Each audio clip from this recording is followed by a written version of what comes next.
Ka United Democratic Party kalapan pau ba ka jingwan rung ka seng sain parthe All India Trinamool Congress kalalong ka jing pharia ya ka seng Congress ha ka jala Meghalaya. Habakran siglar pathai khubor ba pol Lyngdoh working president ka UDP ulong ba ha ka jala ki pai ba nong thabut kim jit seng sain parthe hinre yobriu khamtam harilum khasi bat chantia. Ulong ba ka All India Trinamool Congress kan khambyang Hagaro Hills namar unong saindur ba khman. Dr Mukul sangma ulade yutau Atiar khlaiñ nakmenta ka jingjab ka Congress hakipor bladam halo ka jingmi ki seng sain parthai ki bathamai ulong ba ka de ka kam ka ba e banpane yaki bat ka jing pharia ka All India Trinamool Congress ya ka seng Congress Hagaro Hills kan de ka we ka banta ka bakong san ba da ka ba ka do Hagaro Hills ka Congress kala sha sarlut ulong ba ka ni kan longman ka kabu yaki seng sain parthai rilum na ka jala. Well, first you see one thing that is remarkable about the entry of the AITC here in Meghalaya is that it is seen as a vertical split within the Congress.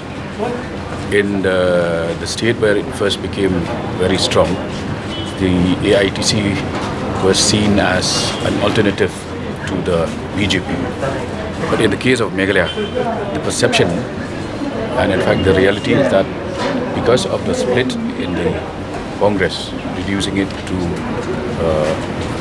a mere shadow of its presence all of these years. So the AITC is now seen as an emerging challenger to the power politics of Meghalaya before 2023. You see, I have always maintained that in Meghalaya, our politics is individual driven. It is personality based. Therefore, political parties do not have much of a space, and the electorate elects individuals rather than political parties. At least in the Khasi Jaintia sector, that is the case. So the AITC will have more bearing when it comes to Garo Hills, because its chief architect, Dr Mukul has been instrumental in the victory record of the Congress party in the past 2 decades or so. So to that extent, the AITC will have more importance, more bearing on the political scenario in the case of Garo Hills. But in the case of Khasi and Jaintia sector, I reiterate that our politics here has always been individual driven and based around personalities and candidates and not on political parties.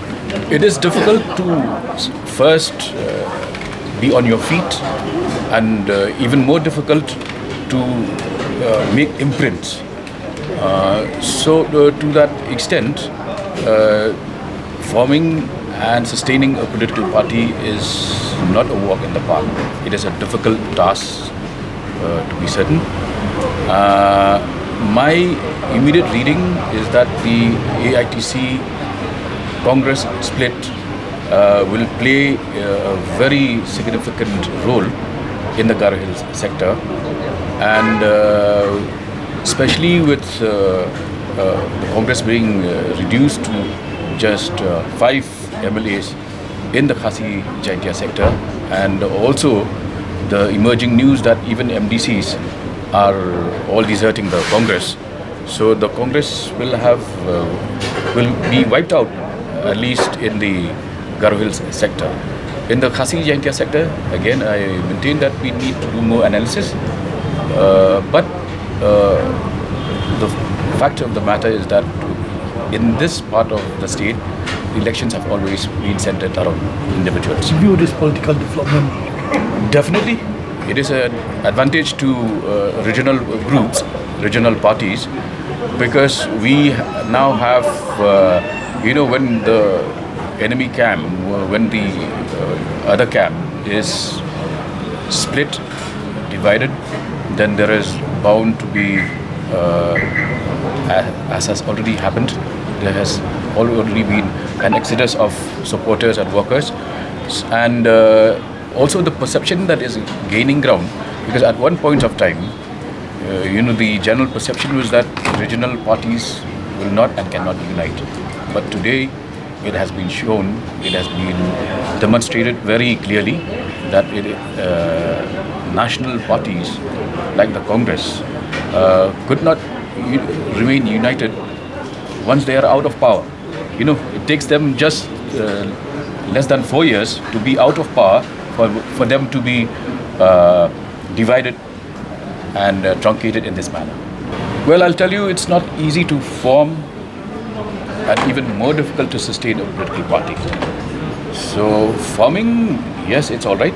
Sustaining it and gaining electorally is very difficult. We formed NAM with a lot of high hopes in 2002. And when it came to the elections in 2003, there were just two of us who emerged victorious. And then we took up issues like influx, the reservation policy, and the issue of MBOs. In 2005, I even stepped down as a minister. But what happened in 2008? You know, politically, it didn't pay any dividends. From a position of 2 MLAs, we were reduced to just 1. So that's the story of political parties. So sustaining it will be really tough. But in the case of AITC, since it's a split within the party, and the majority is in fact with the AITC now, it's a different story altogether. And as I said, I see that Congress has already been wiped out, obliterated in the Garo Hills. Now, with that as a major consideration, it will have huge bearing on what happens in 2023. It appears so, you know, from whatever records one can gather. This is the first time that you have an opposition that is so divided, and this is therefore to the advantage of parties which are in the government.